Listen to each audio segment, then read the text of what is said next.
नमस्कार, खबरां दे इस बुलेटिन च तुहाडा स्वागत। मैं रजनी। पहला पेश ने चोण दीआं खबरां। कारगिल विजय दिवस की 25वीं वर्षगांठ मौके प्रधानमंत्री नरेंद्र मोदी वालों जंग के नायकों को श्रद्धांजलि। कहा, दुश्मनों के नापाक इरादे कदे कामयाब नहीं होंगे।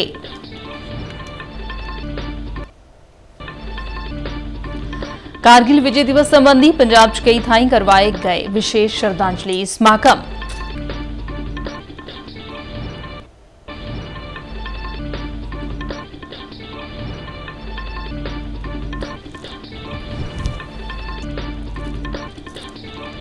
खेतीबाड़ी मंत्री शिवराज सिंह चौहान ने कहा कि किसानों की भलाई लई सरकार ने MSP विच कीता लगातार वाधा।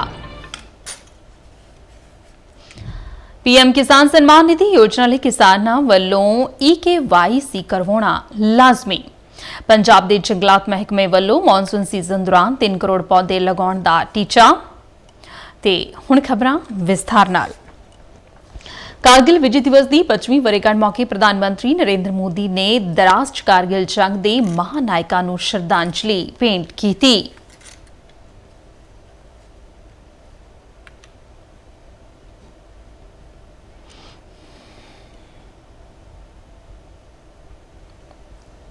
इस मौके एक समागम ਨੂੰ ਸੰਬੋਧਨ ਕਰਦਿਆਂ प्रधानमंत्री ने देश ਲਈ ਜਾਨਾਂ ਕੁਰਬਾਨ ਕਰਨ ਵਾਲੇ ਸੂਰਵੀਰਾਂ ਨੂੰ ਯਾਦ ਕੀਤਾ ਤੇ ਕਿਹਾ ਕਿ लद्दाख ਦੀ ਮਹਾਨ ਧਰਤੀ कारगिल विजय दिवस ਦੀ 25ਵੀਂ वर्षगांठ ਦੀ ਗਵਾਹ ਬਣੀ ਹੈ।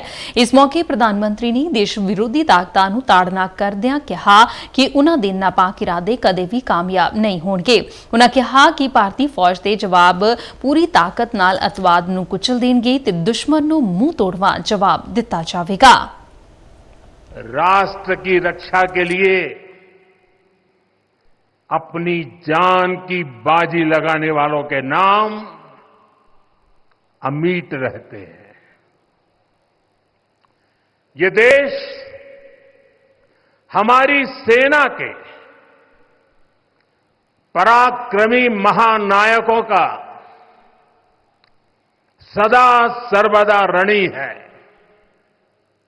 ये देश उनके प्रति कृतज्ञ है। देश के रक्षा खेतर च सुधारा बारे गल करदिआं प्रधानमंत्री ने कहा कि भारत दा रक्षा उत्पादन 1.5 लाख करोड़ रुपए नूं पार कर गया है। उन्होंने कहा कि भारत हुण एक हथियारां दे दरामदकार देश तो बरामदकार देश बनन दी राह ते है। समागम तो बाद प्रधानमंत्री ने लद्दाख च शिनकुन ला सुरंग प्रोजेक्ट संबंधी कारजां दी वर्चुअल माध्यम राहीं शुरुआत की। इस मौके लद्दाख के उपराज्यपाल ब्रिगेडियर BD शर्मा, केंद्रीय रक्षा राज्य मंत्री संजय सेठ ते chief of defence staff general Anil Chauhan सने फौज के कई सीनियर अधिकारी मौजूद रहे। ਹੁਸ਼ਿਆਰਪੁਰ ਦੀ ਰੱਖਿਆ ਸੇਵਾਵਾਂ ਭਲਾਈ ਦਫ਼ਤਰ ਵੱਲੋਂ ਕਾਰਗਿਲ ਵਿਜੇ ਦਿਵਸ ਦੀ ਸਿਲਵਰ ਜੁਬਲੀ ਸੰਬੰਧੀ ਸਮਾਗਮ ਸ਼ਹੀਦੀ ਹਾਲ ਵਿਖੇ ਕਰਵਾਇਆ ਗਿਆ। ਇਸ ਮੌਕੇ ਕਾਰਗਿਲ ਜੰਗ ਦੇ ਸ਼ਹੀਦਾਂ ਦੇ ਪਰਿਵਾਰਕ ਮੈਂਬਰਾਂ ਤੇ ਸਾਬਕਾ ਫੌਜੀਆਂ ਨੂੰ ਸਨਮਾਨਿਤ ਕੀਤਾ ਗਿਆ। ਕਾਰਗਿਲ ਵਿਜੇ ਦਿਵਸ ਕੇਂਦਰੀ ਸੰਚਾਰ ਬਿਊਰੋ ਦੇ ਸਹਿਯੋਗ ਨਾਲ ਇੱਕ ਫੋਟੋ ਪ੍ਰਦਰਸ਼ਨੀ ਲਗਾਈ ਗਈ ਜਿਸ ਵਿੱਚ ਕਾਰਗਿਲ ਦੀ ਜੰਗ ਨੂੰ ਚਿੱਤਰਾਂ ਰਾਹੀਂ ਦਰਸਾਇਆ ਗਿਆ। CBC ਤੇ ਸੱਭਿਆਚਾਰ ਗਰੁੱਪ ਵੱਲੋਂ ਕਾਰਗਿਲ ਜੰਗ ਤੇ ਆਧਾਰਿਤ ਇੱਕ ਸੰਗੀਤਕ ਪੇਸ਼ਕਾਰੀ ਵੀ ਦਿੱਤੀ ਗਈ। प्रोग्राम च 100 के करीब साबका फौजियां ते शहीदा के परिवारक मैंबरां वालों शिरकत की गई। SDM प्रीत इंदर सिंह ने साबका फौजियां नूं उन्हां दीआं सेवावां लई सलाम कीता अते समाजिक बुराइयां खिलाफ लड़ाई विच योगदान पाउण दा सद्दा दिता। कारगिल विजय दिवस की 25ਵੀਂ वर्षगांठ मना रहे हैं। ਇੱਥੇ ਹੁਸ਼ਿਆਰਪੁਰ ਦੇ ਨਾਲ 4 ਹੋਰ ਜ਼ਿਲ੍ਹੇ ਜਿਵੇਂ ਕਿ ਜਲੰਧਰ, ਕਪੂਰਥਲਾ, ਰੋਪੜ ਤੇ SBS ਨਗਰ ਦੇ ਜਿਹੜੇ ਬਹਾਦਰ ਸੈਨਿਕ ਨੇ ਜਿਨ੍ਹਾਂ ਨੇ ਆਪਣੀ ਜਾਨ ਦੀ ਬਾਜ਼ੀ ਲਗਾਈ ਸੀਗੀ ਉਹਨਾਂ ਦੇ ਪਰਿਵਾਰ ਤੇ ਜਿਹੜੇ ਸੈਨਿਕ ਉਸ ਯੁੱਧ ਦੌਰਾਨ ਡਿਸੇਬਲਡ ਹੋ ਗਏ ਸੀਗੇ ਉਹਨਾਂ ਨੂੰ ਅਸੀਂ ਇੱਥੇ ਅੱਜ ਨਿਮੰਤਰਣ ਕੀਤਾ ਤਾਂ ਕਿ ਉਹਨਾਂ ਦਾ ਆਦਰ ਸਤਿਕਾਰ ਮਾਨ ਸਤਿਕਾਰ ਕੀਤਾ ਜਾ ਸਕੇ। फील्ड पब्लिसिटी अफसर राजेश बाली ने कारगिल जंग के शहीदों को याद करदिआं उन्हां दे मापिआं अते परिवारां दा उचेचा तौर ते धन्नवाद कीता। ਅੱਜ ਪਹਿਲਾਂ ਤਾਂ ਸਭ ਨੂੰ ਰਜਤ ਜਯੰਤੀ ਕਾਰਗਿਲ ਵਿਜੇ ਦਿਵਸ ਦੀ ਬਹੁਤ-ਬਹੁਤ ਵਧਾਈਆਂ। ਨਾਲ ਇਸ ਵਧਾਈਆਂ ਦੇ ਸੀ ਉਹਨਾਂ ਨੂੰ ਵੀ ਯਾਦ ਕਰਦੇ ਹਾਂ ਜਿਨ੍ਹਾਂ ਦੇ ਖਾਤਰ ਜਿਨ੍ਹਾਂ ਦੇ ਸਦਕਾ ਅਸੀਂ ਇਹ ਦਿਨ ਮਨਾ ਰਹੇ ਹਾਂ, ਜਿਨ੍ਹਾਂ ਨੇ ਆਪਣੀਆਂ ਸ਼ਹਾਦਤਾਂ ਦਿੱਤੀਆਂ, ਸ਼ਹੀਦੀਆਂ ਪਾਈਆਂ, ਦੇਸ਼ ਦੀ ਰੱਖਿਆ ਕਰਦਿਆਂ ਹੋਇਆਂ ਉਸ ਵੇਲੇ 1999 ਵਿੱਚ। ਹੁਣ ਇਹ ਸਾਰੇ ਜਿਹੜੇ ਇੱਥੇ 17 ਫੈਮਿਲੀਜ਼ ਜਿਹੜੀਆਂ ਨੇ ਉਹ ਹੁਸ਼ਿਆਰਪੁਰ ਦੀਆਂ ਨੇ, ਜਿਹੜੀਆਂ ਮਾਰਟੀਅਰ ਫੈਮਿਲੀਜ਼ ਹੈਗੀਆਂ ਨੇ, ਉਹਨਾਂ ਨੂੰ ਆਨਰ ਕੀਤਾ ਜਾਵੇਗਾ, ਐਕਸ ਸਰਵਿਸਮੈਨ ਆਨਰ ਕੀਤੇ ਜਾਣਗੇ। ਭਾਜਪਾ ਦੀ ਸੀਨੀਅਰ ਆਗੂ ਤੇ ਸਾਬਕਾ ਰਾਜ ਸਭਾ ਮੈਂਬਰ ਸ਼ਵੇਤ ਮਲਿਕ ਨੇ ਜਲਿਆਂਵਾਲਾ ਬਾਗ ਪਹੁੰਚ ਕੇ ਕਾਰਗਿਲ ਜੰਗ ਦੇ ਸ਼ਹੀਦਾਂ ਨੂੰ ਸ਼ਰਧਾਂਜਲੀ ਭੇਂਟ ਕੀਤੀ। ਇਸ ਮੌਕੇ ਉਹਨਾਂ ਸ਼ਹੀਦਾਂ ਦੇ ਸਨਮਾਨ ਵਜੋਂ 2 ਮਿੰਟ ਦਾ ਮੌਨ ਵੀ ਧਾਰਿਆ। ਪੱਤਰਕਾਰਾਂ ਨਾਲ ਗੱਲਬਾਤ ਕਰਦਿਆਂ ਸ਼ਵੇਤ ਮਲਿਕ ਨੇ ਕਿਹਾ ਕਿ ਸ਼ਹੀਦਾਂ ਦੀ ਬਦੌਲਤ ਹੀ ਅਸੀਂ ਅੱਜ ਖੁੱਲੀ ਹਵਾ ਵਿੱਚ ਸਾਹ ਲੈ ਰਹੇ ਹਾਂ। ਪ੍ਰਧਾਨ ਮੰਤਰੀ ਨਰਿੰਦਰ ਮੋਦੀ ਦੀ ਅਗਵਾਈ ਵਾਲੇ ਜਲਿਆਂਵਾਲੇ ਬਾਗ ਟਰਸਟ ਦੀ ਕਾਰਜਾਂ ਦਾ ਹਵਾਲਾ ਦਿੰਦਿਆਂ ਉਹਨਾਂ ਦੱਸਿਆ ਕਿ ਬਾਗ ਦੇ ਸੁੰਦਰੀਕਰਨ ਤੇ ਬਿਹਤਰੀ ਲਈ ਹਰ ਸੰਭਵ ਯਤਨ ਕੀਤੇ ਗਏ ਨੇ। ਉਹਨਾਂ ਹਰੇਕ ਨਾਗਰਿਕ ਨੂੰ ਇਸ ਸ਼ਹੀਦੀ ਸਥਾਨ ਤੇ ਆ ਕੇ ਸਿਜਦਾ ਕਰਨ ਦੀ ਅਪੀਲ ਕੀਤੀ। ਕਾਰਗਿਲ ਵਿਜੇ ਦਿਵਸ ਦੀ ਅੱਜ ਸਮੁੱਚੇ ਦੇਸ਼ ਵਿੱਚ 25ਵੀਂ ਵਰ੍ਹੇਗੰਢ ਮਨਾਈ ਗਈ ਤੇ ਇਸ ਜੰਗ ਦੌਰਾਨ ਆਪਣੀ ਬਹਾਦਰੀ ਜੋਹਰ ਦਿਖਾਉਣ ਵਾਲੇ ਤੇ ਜਾਨ ਦਾ ਬਲੀਦਾਨ ਦੇਣ ਵਾਲੇ ਸੂਰਵੀਰਾਂ ਨੂੰ ਯਾਦ ਕੀਤਾ ਗਿਆ। ਕਾਰਗਿਲ ਜੰਗ 'ਚ ਅੰਮ੍ਰਿਤਸਰ ਜ਼ਿਲ੍ਹੇ ਦੇ ਪਿੰਡ ਰਾਣੇਵਾਲੀ ਦੇ ਸੂਬੇਦਾਰ ਤਰਲੋਕ ਸਿੰਘ ਨੇ ਦੁਸ਼ਮਣਾਂ ਦੇ ਛੱਕੇ ਛੁਡਾਉਂਦਿਆਂ ਸ਼ਹਾਦਤ ਦਾ ਜਾਮ ਪੀਤਾ ਸੀ। ਪਿੰਡ ਰਾਣੇਵਾਲੀ ਅਤੇ ਆਸ-ਪਾਸ ਦੇ ਇਲਾਕੇ ਦੇ ਲੋਕ ਅੱਜ ਵੀ ਸੂਬੇਦਾਰ ਤਰਲੋਕ ਸਿੰਘ ਦੀ ਸ਼ਹਾਦਤ ਨੂੰ ਮਾਣ ਨਾਲ ਯਾਦ ਕਰਦੇ ਨੇ। ਸੂਬੇਦਾਰ ਤਰਲੋਕ ਸਿੰਘ ਦੁਸ਼ਮਣਾਂ ਨਾਲ ਲੋਹਾ ਲੈਂਦਿਆਂ 21 ਅਗਸਤ 1999 ਨੂੰ ਸ਼ਹੀਦ ਹੋ ਗਏ ਸਨ। ਉਨ੍ਹਾਂ ਦੇ ਪੁੱਤਰ ਹਰਪਾਲ ਸਿੰਘ ਨੇ ਆਪਣੇ ਪਿਤਾ ਨਾਲ ਸੰਬੰਧਿਤ ਕਈ ਯਾਦਾਂ ਸਾਂਝੀਆਂ ਕੀਤੀਆਂ। ਮੇਰੇ ਫਾਦਰ ਸਾਹਿਬ 21/8/1999 ਨੂੰ ਜਿਹੜੀ ਕਾਰਗਿਲ ਦੀ ਵਾਰ ਹੋਈ ਸੀ ਉਹਦੇ ਵਿੱਚ ਸ਼ਹੀਦ ਹੋ ਗਏ ਸਨ ਤੇ ਮੈਂ ਉਸ ਟਾਈਮ ਤੇ ਮੇਰੀ ਜਿਹੜੀ ਉਮਰ ਸੀ ਉਹ ਹੈਗੀ ਸੀ 16 ਸਾਲ ਦੀ। ਮੈਂ +1 ਚ ਪੜ੍ਹਦਾ ਸੀ ਤੇ ਜਦੋਂ ਮੇਰੇ ਫਾਦਰ ਸਾਹਿਬ ਇਸ ਤਰ੍ਹਾਂ ਜਿਹੜੇ ਸ਼ਹੀਦ ਹੁੰਦੇ ਹੈਗੇ ਆ ਉਹਨਾਂ ਦਾ ਜਿਹੜਾ ਮਤਲਬ ਸੁਨਾਹ ਆਇਆ ਸੀ, ਉਸ ਟਾਈਮ ਤੇ ਫੋਨ ਤੇ ਹੁੰਦੇ ਨਹੀਂ ਸੀ, ਬਟ ਉਦੋਂ ਥਾਣੇ ਵਿੱਚ ਸਾਡੇ ਥਾਣਾ ਝੰਡੇਰ ਲੱਗਦਾ ਸੀ, ਉਹਦੇ ਵਿੱਚ ਉਹ ਵਾਇਰਲੈਸ ਆਈ ਸੀ ਕਿ ਇਸ ਤਰ੍ਹਾਂ ਪਿੰਡ ਰਾਣੇਵਾਲੀ ਦੇ ਜਿਹੜੇ ਹੈਗੇ ਆ ਸੂਬੇਦਾਰ ਸਾਹਿਬ ਹੈਗੇ ਆ ਤਰਲੋਕ ਸਿੰਘ, ਉਹ ਸ਼ਹੀਦ ਹੋ ਗਿਆ ਤੇ ਸਾਡੇ ਘਰ ਜਿਹੜੀ ਪੁਲਿਸ ਸੂਬੇਦਾਰ ਤਰਲੋਕ ਸਿੰਘ ਦੀ ਨੂੰਹ ਅਮਨਦੀਪ ਕੌਰ ਨੇ ਕਿਹਾ ਕਿ ਇਸ ਪਰਿਵਾਰ ਦਾ ਹਿੱਸਾ ਹੋਣ ਤੇ ਉਹਨਾਂ ਨੂੰ ਮਾਣ ਮਹਿਸੂਸ ਹੁੰਦਾ ਹੈ। ਸਾਡੀ ਮੈਰਿਜ ਤੋਂ ਪਹਿਲਾਂ ਜਿਹੜੇ ਮੇਰੇ ਸਹੁਰਾ ਸਾਹਿਬ ਉਹ ਸ਼ਹਾਦਤ ਪ੍ਰਾਪਤ ਕਰ ਚੁੱਕੇ ਸੀਗੇ ਤੇ ਮੈਨੂੰ ਜਿੱਦਾਂ ਇਸ ਘਰ ਵਿੱਚ ਆਉਣ ਤੋਂ ਬਾਅਦ ਮੈਨੂੰ ਉਹਨਾਂ ਬਾਰੇ ਜੋ ਕੁਝ ਵੀ ਜਾਣਨ ਨੂੰ ਸੁਣਨ ਨੂੰ ਮਿਲਿਆ ਉਹ ਸਭ ਕੁਝ ਤੋਂ ਇਹੀ ਪਤਾ ਚੱਲਦਾ ਮੈਨੂੰ ਕਿ ਉਹ ਇੱਕ ਬੜੀ ਵਧੀਆ ਸ਼ਖਸੀਅਤ ਦੇ ਮਾਲਕ ਸੀਗੇ। ਸਾਰਿਆਂ ਨਾਲ ਮਿਲਵਰਤਨ ਨਾਲ ਰਹਿੰਦੇ ਹੀ, ਪਿਆਰ ਭਾਵਨਾ ਬਹੁਤ ਜ਼ਿਆਦਾ ਸੀ ਉਹਨਾਂ ਦੇ ਵਿੱਚ। ਮੈਨੂੰ ਇਸ ਪਰਿਵਾਰ ਦਾ ਹਿੱਸਾ ਬਣ ਕੇ ਜਿਹੜਾ ਬਹੁਤ ਜ਼ਿਆਦਾ ਮਾਣ ਮਹਿਸੂਸ ਹੁੰਦਾ ਹੈ। ਜਲੰਧਰ ਦੀ ਕਸ਼ਪ ਧਾਰਮਿਕ ਨੌਜਵਾਨ ਸਭਾ ਵੱਲੋਂ ਅੱਜ ਕਾਰਗਿਲ ਵਿਜੇ ਦਿਵਸ ਦੀ 25ਵੀਂ ਵਰ੍ਹੇਗੰਢ ਮਨਾਈ ਗਈ। ਸਮਾਗਮ ਦੀ ਸ਼ੁਰੂਆਤ ਮੌਕੇ ਮੁੱਖ ਮਹਿਮਾਨ ਵਜੋਂ ਸ਼ਾਮਲ ਹੋਏ ਵਿਜੇ ਚੋਪੜਾ ਤੇ ਸਭਾ ਦੇ ਮੈਂਬਰਾਂ ਵੱਲੋਂ ਸ਼ਮਾ ਰੌਸ਼ਨ ਕੀਤੀ ਗਈ। ਇਸ ਮੌਕੇ ਸ਼ਹੀਦ ਜਵਾਨਾਂ ਦੇ ਪਰਿਵਾਰਾਂ ਨੂੰ ਖਾਸ ਤੌਰ ਤੇ ਸਨਮਾਨਿਤ ਕੀਤਾ ਗਿਆ।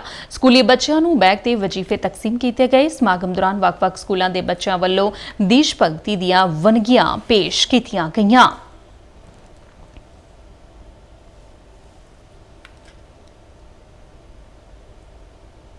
ਇਸ ਮੌਕੇ ਤੇ ਅੱਜ ਵਜਰਾ ਕੌਰ ਵੱਲੋਂ ਕਾਰਗਿਲ ਸ਼ਹੀਦਾਂ ਨੂੰ ਸ਼ਰਧਾਂਜਲੀ ਭੇਂਟ ਕੀਤੀ ਗਈ। ਕੌਰ ਦੇ ਜੀਓਸੀ ਨੇ ਸ਼ਹੀਦੀ ਸਮਾਰਕ ਤੇ ਫੁੱਲ ਭੇਂਟ ਕਰਕੇ ਸ਼ਹੀਦਾਂ ਨੂੰ ਨਮਨ ਕੀਤਾ। ਇਸ ਮੌਕੇ ਤੇ ਉਹਨਾਂ ਨੇ ਅਧਿਕਾਰੀਆਂ ਤੇ ਜਵਾਨਾਂ ਦੀਆਂ ਕੁਰਬਾਨੀਆਂ ਨੂੰ ਯਾਦ ਕੀਤਾ ਤੇ ਉਹਨਾਂ ਦੇ ਪਰਿਵਾਰਾਂ ਪ੍ਰਤੀ ਆਪਣੀ ਵਚਨਬੱਧਤਾ ਨੂੰ ਦੁਹਰਾਇਆ। ਉਹਨਾਂ ਨੇ ਸਾਰੇ ਰੈਂਕਾਂ ਨੂੰ ਬਹਾਦਰ ਸ਼ਹੀਦਾਂ ਦੀਆਂ ਕੁਰਬਾਨੀਆਂ ਦੀਆਂ ਕਹਾਣੀਆਂ ਤੋਂ ਪ੍ਰੇਰਨਾ ਲੈਣ ਤੇ ਦੇਸ਼ ਦੀ ਰਾਖੀ ਲਈ ਆਪਣੇ ਆਪ ਨੂੰ ਸਮਰਪਿਤ ਕਰਨ ਦਾ ਸੰਕਲਪ ਲੈਣ ਦਾ ਸੱਦਾ ਦਿੱਤਾ। ਵਜਰਾ ਕੌਰ ਵੱਲੋਂ ਕਾਰਗਿਲ ਵਿਜੇ ਦਿਵਸ ਦੀ 25ਵੀਂ ਵਰ੍ਹੇਗੰਢ ਨੂੰ ਵੱਖ-ਵੱਖ ਮੁਹਿੰਮਾਂ ਤੇ ਸਮਾਗਮਾਂ ਰਾਹੀਂ ਮਨਾਇਆ ਗਿਆ, ਜਿਸ ਦੀ ਸ਼ੁਰੂਆਤ ਕਾਰਗਿਲ ਵਾਰ ਮੈਮੋਰੀਅਲ ਦਰਾਜ਼ ਤੇ ਨੈਸ਼ਨਲ ਵਾਰ ਮੈਮੋਰੀਅਲ ਨਵੀਂ ਦਿੱਲੀ ਤੋਂ ਚੱਲੀਆਂ ਭਾਰਤੀ ਫੌਜ ਦੀਆਂ ਮੋਟਰਸਾਈਕਲ ਮੁਹਿੰਮਾਂ ਨਾਲ ਹੋਈ। ਕੌਰ ਦੇ ਵੱਖ-ਵੱਖ ਸਟੇਸ਼ਨਾਂ ਤੇ ਬੱਚਿਆਂ ਦੇ ਭਾਸ਼ਣ, ਕੁਇਜ਼ ਤੇ ਪੇਂਟਿੰਗ ਮੁਕਾਬਲੇ ਕਰਵਾਏ ਗਏ।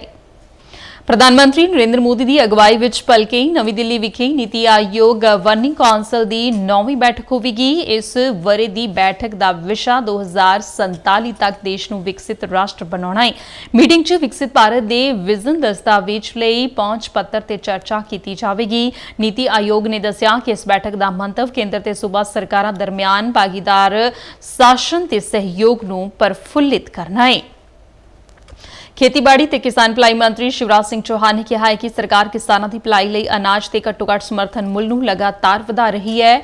ਰਾਜ ਸਭਾ ਵਿੱਚ ਐਮਐਸਪੀ ਦੀ ਕਾਨੂੰਨੀ ਗਾਰੰਟੀ ਪ੍ਰਦਾਨ ਕਰਨ ਨਾਲ ਸੰਬੰਧਿਤ ਇੱਕ ਸਵਾਲ ਦੇ ਜਵਾਬ 'ਚ ਚੌਹਾਨ ਨੇ ਕਿਹਾ ਕਿ ਬਾਜਰੇ ਤੇ ਐਮਐਸਪੀ 2013 ਵਿੱਚ 1250 ਰੁਪਏ ਸੀ, ਜਿਸ ਨੂੰ ਵਧਾ ਕੇ 2625 ਰੁਪਏ ਕਰ ਦਿੱਤਾ ਗਿਆ ਹੈ। ਇਸੇ ਤਰ੍ਹਾਂ ਮੱਕੀ ਤੇ ਘੱਟੋ-ਘੱਟ ਸਮਰਥਨ ਮੁੱਲ 1310 ਰੁਪਏ ਤੋਂ ਵਧਾ ਕੇ 2225 ਰੁਪਏ ਕੀਤਾ ਗਿਆ। ਉਨ੍ਹਾਂ ਕਿਹਾ ਕਿ ਕਣਕ ਤੇ ਘੱਟੋ-ਘੱਟ ਸਮਰਥਨ ਮੁੱਲ 1000 2,400 रुपए ਤੋਂ ਵਧਾ ਕੇ 2,275 ਰੁਪਏ ਕੀਤਾ ਗਿਆ ਹੈ। ਮੰਤਰੀ ਨੇ ਕਿਹਾ ਕਿ ਸਰਕਾਰ ਕਿਸਾਨਾਂ ਦੀ ਭਲਾਈ ਲਈ ਵਚਨਬੱਧ ਹੈ ਤੇ ਖਾਦਾਂ ਤੇ 1,68,000 ਕਰੋੜ ਰੁਪਏ ਤੋਂ ਵੱਧ ਦੀ ਸਬਸਿਡੀ ਪ੍ਰਦਾਨ ਕਰ ਰਹੀ ਹੈ। ਉਨ੍ਹਾਂ ਕਿਹਾ ਕਿ ਸਰਕਾਰ ਪ੍ਰਧਾਨ ਮੰਤਰੀ ਕਿਸਾਨ ਸਨਮਾਨ ਨਿਧੀ ਯੋਜਨਾ ਤਹਿਤ ਕਿਸਾਨਾਂ ਨੂੰ ਹਰ ਸਾਲ 7,000 ਕਰੋੜ ਰੁਪਏ ਤੋਂ ਵੱਧ ਦੀ ਰਕਮ प्रदान कर रही है। प्रधानमंत्री श्रीमान नरेंद्र मोदी जी के नेतृत्व में ये सरकार निरंतर किसान के कल्याण के कामों में लगी हुई है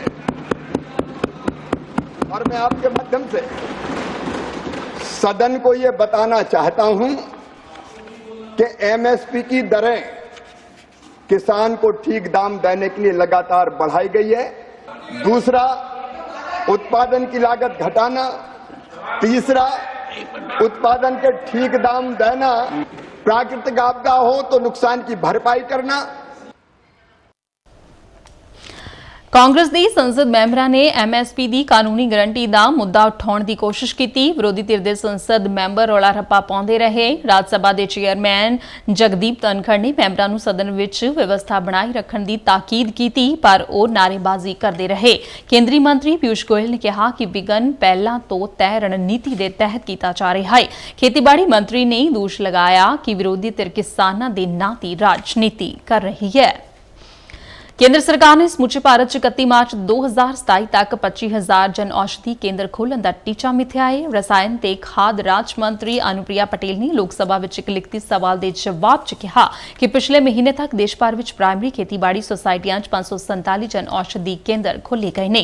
उन्होंने दस्सिया कि इस प्रोजेक्ट तहत 2,047 दवाइयां ते 3,000 सर्जिकल उपकरण अते मैडिकल समग्री नूं घेरे हेठ लिआंदा गया है। ਖੇਤੀਬਾੜੀ ਮਹਿਕਮੇ ਨੇ ਕਿਸਾਨਾਂ ਨੂੰ ਪ੍ਰਧਾਨ ਮੰਤਰੀ ਕਿਸਾਨ ਸਨਮਾਨ ਨਿਧੀ ਯੋਜਨਾ ਤਹਿਤ ਲਾਭ ਲੈਣ ਲਈ EKYC ਲਾਜ਼ਮੀ ਤੌਰ ਤੇ ਕਰਵਾਉਣ ਲਈ ਆਖਿਆ। ਖੇਤੀਬਾੜੀ ਮਹਿਕਮੇ ਦੀ ਅੰਮ੍ਰਿਤਸਰ ਦਫ਼ਤਰਾਂ ਵੱਲੋਂ EKYC ਕਰਨ ਸੰਬੰਧੀ 15 ਅਗਸਤ ਤੱਕ ਵਿਸ਼ੇਸ਼ ਮੁਹਿੰਮ ਚਲਾਈ ਜਾ ਰਹੀ ਹੈ। ਜ਼ਿਲ੍ਹੇ ਦੇ ਮੁੱਖ ਖੇਤੀਬਾੜੀ ਅਫਸਰ ਤਜਿੰਦਰ ਸਿੰਘ ਨੇ ਦੱਸਿਆ ਕਿ ਜਿਨ੍ਹਾਂ ਕਿਸਾਨਾਂ ਵੱਲੋਂ PM ਕਿਸਾਨ ਪੋਰਟਲ ਤੇ ਰਜਿਸਟ੍ਰੇਸ਼ਨ ਕਰਵਾਈ ਗਈ ਅਤੇ योजना का माली लाभ मिलना बंद हो गया है, उन्होंने किसानों लिए EKYC करवाना लाजमी है। उन्होंने दस्सिया कि किसान नेड़ले कॉमन सर्विस सेंटर जाके बायोमैट्रिक विधि राही या मोबाइल ऐप राही EKYC करवा सकते हैं। इस तो इलावा इस योजना का लाभ लैण लई लैंड सीडिंग होनी भी लाजमी है।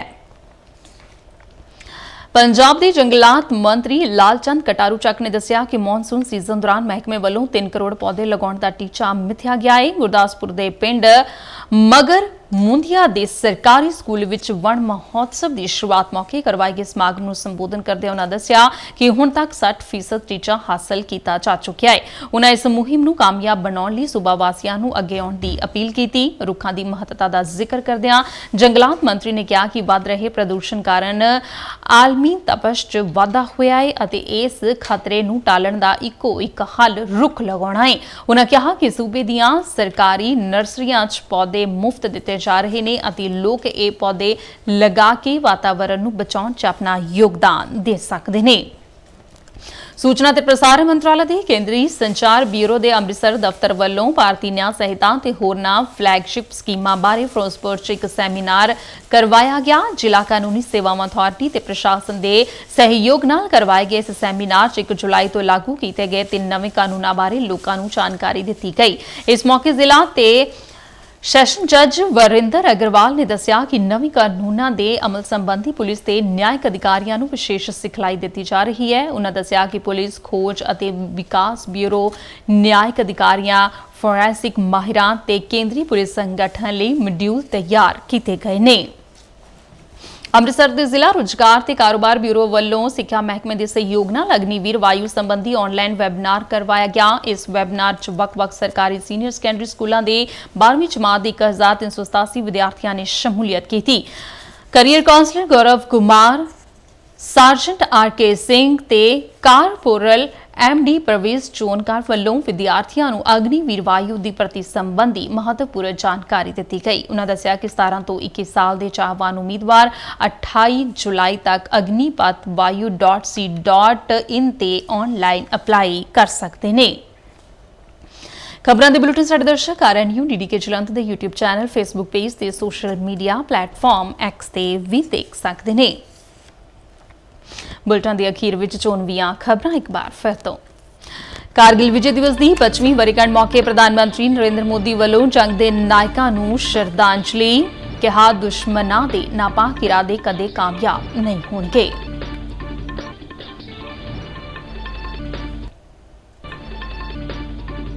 ਕਾਰਗਿਲ ਵਿਜੇ ਦਿਵਸ ਸੰਬੰਧੀ ਪੰਜਾਬ 'ਚ ਕਈ ਥਾਈਂ ਕਰਵਾਏ ਗਏ ਵਿਸ਼ੇਸ਼ ਸ਼ਰਧਾਂਜਲੀ ਸਮਾਗਮ।